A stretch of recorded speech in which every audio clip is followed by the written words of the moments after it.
Okay बच्चों, in part number 2 बेटा we learn about the Wellesley's policy of expansion. ठीक है बेटा, एक तरीके से एक्सपेंशन यानी कि अपने जो पर्टिकुलर रूलिंग एरियाज है या अपने कंट्रोल के जो एरियाज है उनको बढ़ाना, अपने कंट्रोल को किसी पर्टिकुलर जोन में या कंट्री में बढ़ाना बेटा, उसको एक्सपेंशन पॉलिसी कहते हैं। When the Wellesley came to India as the Governor General, cutthroat competition existed between England and France. It was necessary to check the France from the becoming powerful in India. So as to expand the British rule in India, Wellesley introduced a new plan which was known as the Subsidiary Alliance. Clear?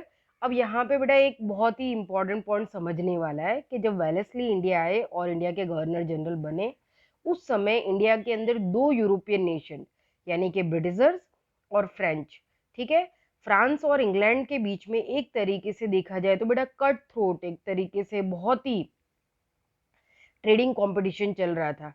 सिर्फ even India में नहीं, Asia, African countries, European nation में भी ये दो super power countries के बीच में एक तरीके से ट्रेडिंग कॉलोनीज को एक कंट्रोल में लेने की एक कंपटीशन चल रही थी बेटा। एक प्रतिस्पर्धा के रूप में ये वर्ल्ड के अंदर ट्रेडिंग कर रहे थे।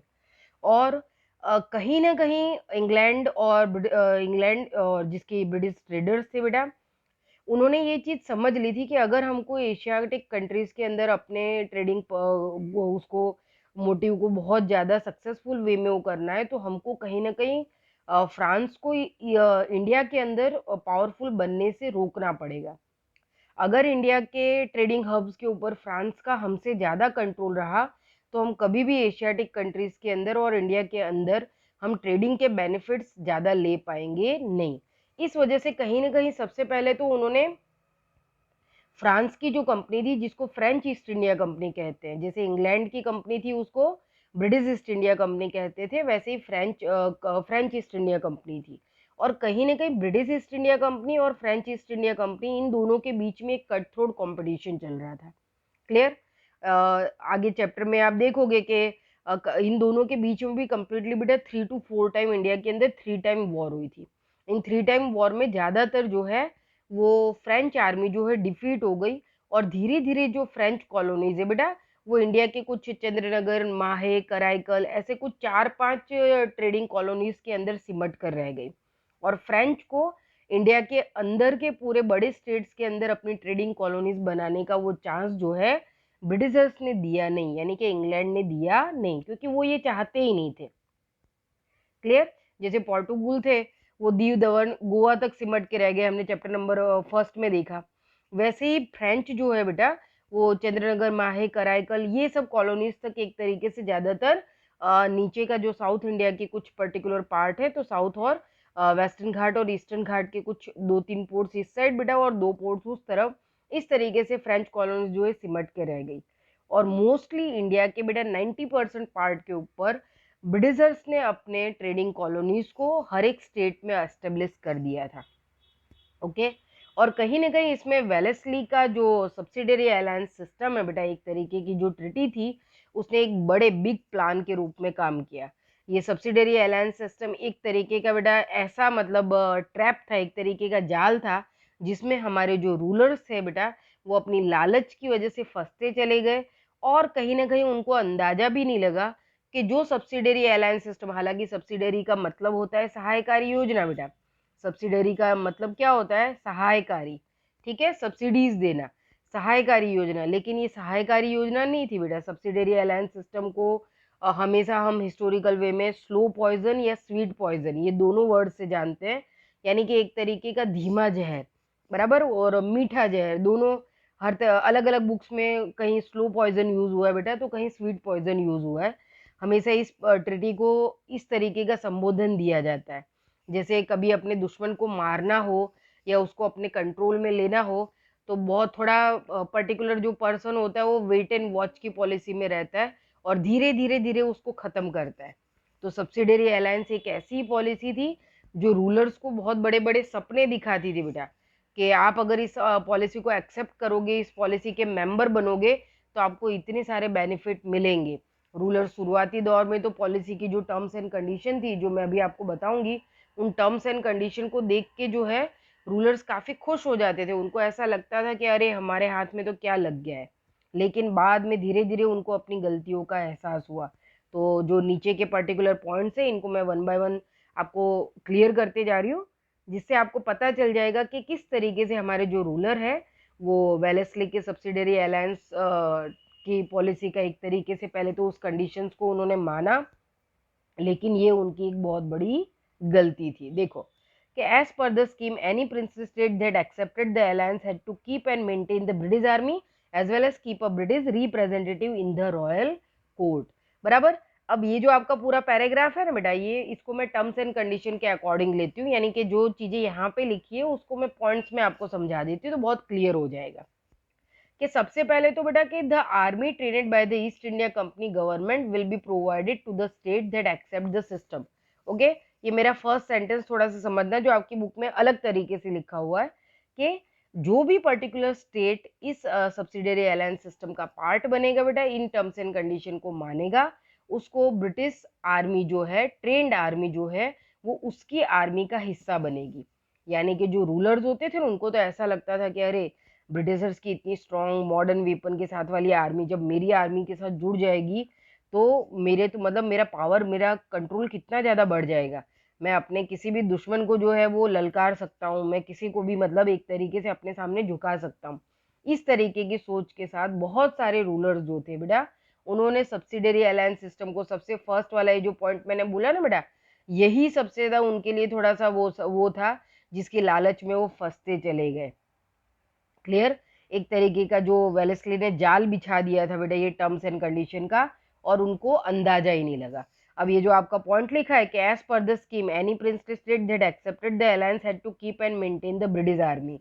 स्कीम का टर्म्स एंड कंडीशन क्या था बेटा कि जो भी पर्टिकुलर स्टेट इस स्कीम को, इस टर्म्स एंड कंडीशन को मानेगा बेटा, उसको यहाँ तो पूरी की पूरी आर्मी का जो है एक्सपेंस जो है बेटा वो खर्च उठाना पड़ेगा।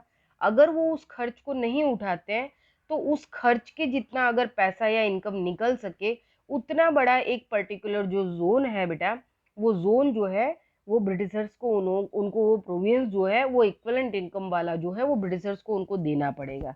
या तो वो खुद खर्च उठा ले ब्रिटिश आर्मी को रखने का, उनकी सैलरी देने का, बराबर, उनके बहुत सारे तरह तरह के खर्चे होते थे, ये सारे खर्चे स्टेट उठाएगा। और अगर उन खर्च को डायरेक्टली नहीं उठाता है तो वो खर्च निकल सके, उतनी इनकम मिले, ऐसा पर्टिकुलर एक जोन जो है वो उनको प्रोवाइड करना है। देखो टर्म्स कैसी है, बराबर, यहाँ पे फायदा कुछ नहीं हो रहा है, देना ही देना है, लेकिन फिर भी शुरुआती दौर में rulers in terms and condition को समझ नहीं पाए।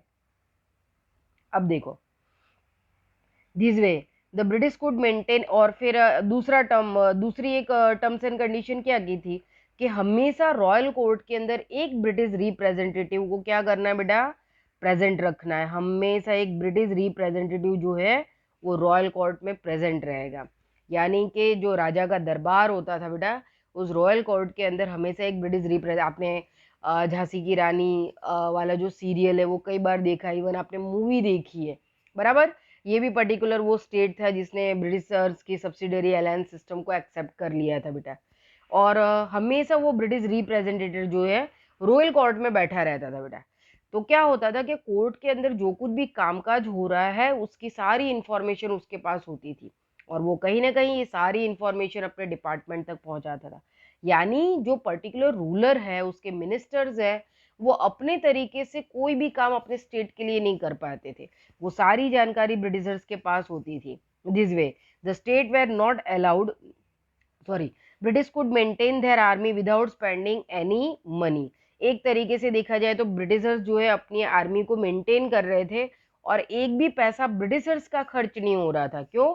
क्योंकि आर्मी का जो पूरा रख रखाव का खर्च था वो उस पर्टिकुलर रूलर को उठाना था, जिन्होंने इस पर्टिकुलर टर्म्स एंड कंडीशन को माना था, उन्होंने अपने आप को सब्सिडरी अलायंस सिस्टम का पार्ट बनाया था।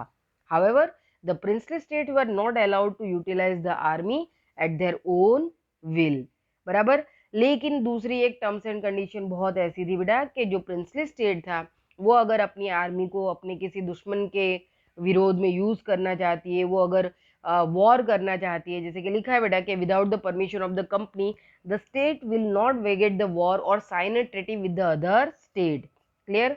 जो पर्टिकुलर राजा है बेटा वो कोई भी वॉर डिक्लेयर नहीं कर सकते थे। अगर उनको किसी के साथ वॉर भी करनी है तो उनको ब्रिटिशर्स की परमिशन लेनी पड़ेगी। अगर उनको अपने स्टेट के लिए कोई बेनिफिशियल ट्रिटी साइन करनी है अपने नेबरिंग या जिनके साथ उनके फ्रेंडशिप रिलेशन है, ऐसे स्टेट्स के साथ अगर उनको कोई अच्छी ट्रिटीज भी साइन करनी है तो भी उसके लिए उनको ब्रिटिशर्स की परमिशन लेनी बहुत जरूरी हो गई थी। यानी है कि आप देख सकते हो बेटा कि यहाँ पे जो रूलर है वो एक तरीके से नेम शेक यानी कि सिर्फ नाम का राजा रह गया है। सारा का सारा कंट्रोल किसके हाथ में चला गया है? ब्रिटिश ईस्ट इंडिया कंपनी के हाथ में चला गया है। The system which made many feel secure in the beginning made them feel enslaved and threatened. बराबर, शुरुआती दौर में तो ये जो पर्टिकुलर सिस्टम है उन्होंने जो रूलर्स है उनको एक तरीके से ऐसा लग रहा था कि सिक्योरिटी फील हो रही है, उनको लग रहा था कि प्रोटेक्शन बढ़ रहा है, लेकिन यहाँ पे पूरा दाव उल्टा पड़ गया था। धीरे धीरे उनको समझ में आया कि हम तो एक तरीके से सब्सिडरी अलायंस सिस्टम के ट्रैप में जाल में फंस चुके हैं और हम एक तरीके से इनके गुलाम बन चुके हैं। अब उनको वो फीलिंग आ रही थी, फील एनस्लेव्ड। यहाँ पे देखो वर्ड यूज हुआ है बेटा, एनस्लेव होना यानी कि गुलाम बन जाना। ठीक है बेटा, स्लेवरी मतलब गुलामी, और थ्रेटनेड एक तरीके से हमेशा उनके अंदर डर का माहौल था कि अब वो इससे बाहर कैसे निकलेंगे। अगर वो किसी भी तरीके का अपोज में जाके कोई पर्टिकुलर डिसीजन लेते हैं तो उसका नुकसान भी बहुत बड़ा होगा। Subsidiary alliance acted like a slow poison for the princely state of India. देखो वर्ड आ गया स्लो पॉइजन, बराबर, स्लो पॉइजन स्वीट पॉइजन दोनों वर्ड यूज होते हैं बेटा। एक तरीके से देखा जाए तो ये धीमे जहर के रूप में बेटा धीरे धीरे धीरे धीरे उन स्टेट्स को खोखला कर रहा था। उनकी इकोनॉमी, उनकी वेल्थ, उनकी पावर, हर चीज को उसने कमजोर बना दिया था।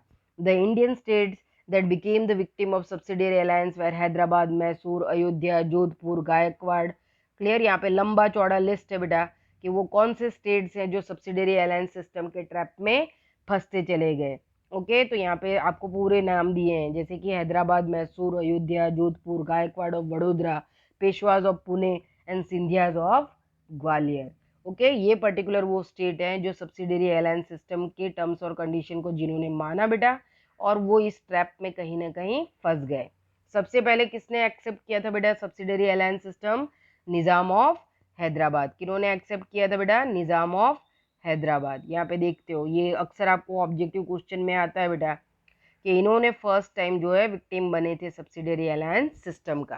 Then it was Mysore and Ayodhya, Tanjore and Karnataka made with the same faith. The British made the Marathas the fight amongst themself and consequently made them accept the subsidiary alliance system. अब धीरे धीरे धीरे जो है वेलेस्ली की एक्सपेंशन पॉलिसी जो है, ये सब्सिडियरी अलायंस सिस्टम है बेटा, इसने मैसूर, अयोध्या, तंजौर, कर्नाटका एक एक करके बड़े बड़े स्टेट्स को अपने ट्रैप में फंसाना स्टार्ट हो गया, और ये फंसते भी चले गए बेटा। क्यों? क्योंकि राजाओं का बेटा, रूलर्स का हमेशा नेचर होता था, वो अपने आसपास के जो नेबरिंग स्टेट्स होते थे उस समय देखा जाए तो वो अलग अलग राष्ट्र ही थे बेटा, वो कहीं ना कहीं अपने आप को एक दूसरे से पावरफुल बताने की होड़ में, कंपटीशन में लगे रहते थे।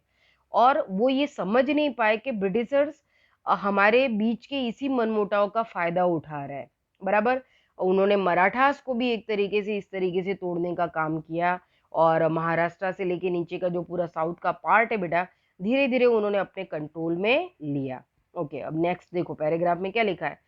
owing to the losses of incurred by the Nizam in his fight with Marathas, he was the first to accept this alliance। ठीक है बेटा, निजाम वो फर्स्ट पर्सन, वो फर्स्ट स्टेट था जिसने एक तरीके से देखा जाए तो कहीं न कहीं जो है बहुत सारा लॉस जो निज़ाम को मराठास के साथ लड़ते हुआ था कि he was the first to accept this sale. उन्होंने मराठास के सामने अपने आप को प्रोटेक्ट करने के लिए इस पॉलिसी को एक्सेप्ट किया था। लेकिन कहीं न कहीं उनको समझ में आ गया कि हम हमारे अपनों से लड़ रहे थे और एक जो दूसरा हमारा जो दुश्मन है, तीसरा पक्ष, वो इसका फ़ायदा उठा ले गया। Tipu Sultan of Mysore रिफ्यूज़्ड to do so, but after the British victory in the 4th एंग्लो-मैसूर war, Mysore was enforced to become a subsidiary state। Tipu Sultan, ठीक है बेटा, टाइगर ऑफ मैसूर के नाम से जिनको हम जानते हैं, उन्होंने सब्सिडियरी अलायंस सिस्टम को शुरुआती दौर में बार बार रिजेक्ट किया बेटा। उनकी कई बार वॉर हुई, वो वॉर में जीते भी, लेकिन 4th एंग्लो मैसूर वॉर में बेटा जब मराठास, निजाम, ये सब ने उनको चारों तरफ से घेर लिया बेटा, तो कहीं न कहीं टीपू अकेले पड़ गए। और उस समय वो इतनी ज़्यादा जो बड़ी जो है जॉइंट आर्मी थी बेटा ब्रिटिशर्स की, मराठास की, निज़ाम की, इसके सामने अकेले पड़ गए और फोर्थ वॉर में वो हार गए, जिसके बाद उनकी डेथ भी हो गई थी। Then Mysore was force to become a subsidiary state. Okay, और जो है वो मैसूर को जो है सब्सिडरी स्टेट का हिस्सा बना दिया गया था। Maratha chief fought among themselves after the death of Nana Fadnavis. Nana Phadnavis की डेथ के बाद बेटा जो मराठा चीफ है उन्होंने भी कहीं ना कहीं एक तरीके से सरेंडर कर दिया। One by one all the Maratha state became the victim of divide and rule policy. और धीरे धीरे धीरे धीरे बेटा एक एक करके सारे के सारे मराठा स्टेट जो है बेटा उस समय डिवाइड एंड रूल पॉलिसी के विक्टिम्स बनते गए और इस ट्रैप में फंसते गए। The other state namely Ayodhya, Gorakhpur, Tanjore, Karnataka, Farrukhabad also suffered the same fate. In this way, within a span of 7 years, Wellesley expanded the company rule and made the British supreme power in India. और लगभग सिर्फ 7 years के short time period में ही बेटा Lord Wellesley ने अपनी expansion policy यानी कि सब्सिडरी अलायंस सिस्टम, जिसको सहायकारी योजना का नाम दिया गया था, ये सहायकारी योजना बेटा हमारे रूलर्स के लिए एक तरीके से बहुत बड़ा एक गलत फैसला साबित हुई। ये यूनाइटेड होके नहीं लड़ पाए, ये एक दूसरे को कमजोर होने के चक्कर में इन्होंने कहीं ना कहीं अपने देश के सबसे बड़े दुश्मन को यानी तीसरे जो पर्टिकुलर थर्ड पार्टी थी बेटा उसको उन्होंने एडवांटेजेस दे दिया और इस एडवांटेजेस का उन्होंने कंप्लीटली बहुत अच्छे से यूज किया और कहीं ना कहीं हमारे स्टेट्स, हमारी यूनिटी और भारत को तोड़ने का उन्होंने काम डिवाइड एंड रूल पॉलिसी के थ्रू किया। यहाँ पे बैटल फाउट बाय द वेलेस्लीज का एक पिक्चर दिया हुआ है और लॉर्ड वेलेस्ली का भी बेटा यहाँ पे पोर्ट्रेट है, तो जो आप देख सकते हो। ओके, अब नेक्स्ट वीडियो में हम expansion of the British rule in India इसके बारे में बात करेंगे। ओके बेटा, थैंक यू।